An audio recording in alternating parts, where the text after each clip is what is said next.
বর্তমান সীতারাধা রানী কি জয়।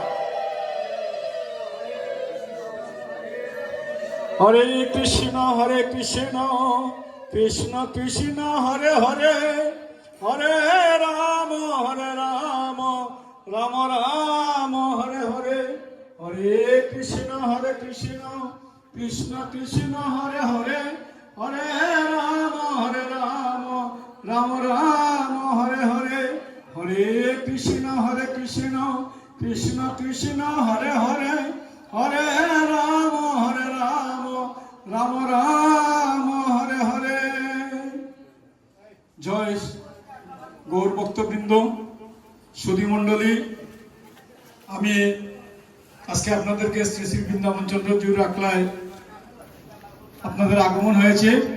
আমি কাটলিপাড়ার পক্ষ থেকে শ্রী শ্রী বৃন্দাবন চন্দ্রজুর আকলা কমিটির পক্ষ থেকে আপনাদেরকে সবাইকে স্বাগত জানাচ্ছি।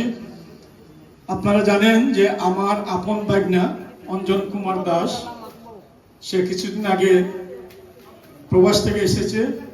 তার প্রয়াত বাবা শ্রীযুক্ত গোপেশ চন্দ্র দাস মহোদয়ের বিদেহী আত্মার শান্তি কামনায় এবং তার পূর্বপুরুষদের বিদেহী আত্মার শান্তি এবং সদ্গতি কামনায় আজকে মহন্ত বৈষ্ণব সেবার আয়োজন করেছে।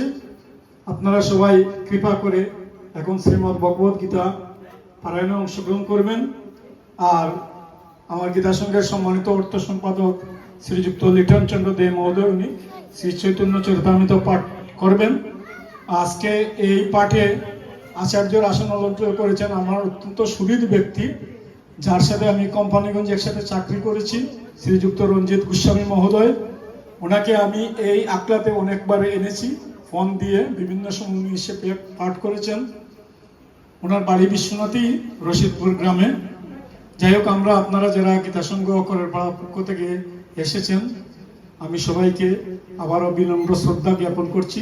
আপনারা কৃপা করে শ্রীমদ্ ভগবত গীতা পারায়ণে অংশগ্রহণ করুন। আর মায়েরা যারা আছেন, আপনারা যদি অন্য কিছু মনে না করেন এখানে বসতে পারেন, আমরা পাঠের মনোনিবেশ করব। এর আগে একটু পাঠ পূর্বক কীর্তন পরিবেশন করবেন শ্রীযুক্ত নারায়ণ দে, শ্রীযুক্ত দীপেন্দ্র দে, দীপু মহোদয়, মোহিতলাল দাস মহোদয়। আমরা একটু পাঠ পূর্বক কীর্তন আস্বাদন করব। জয় রাধে।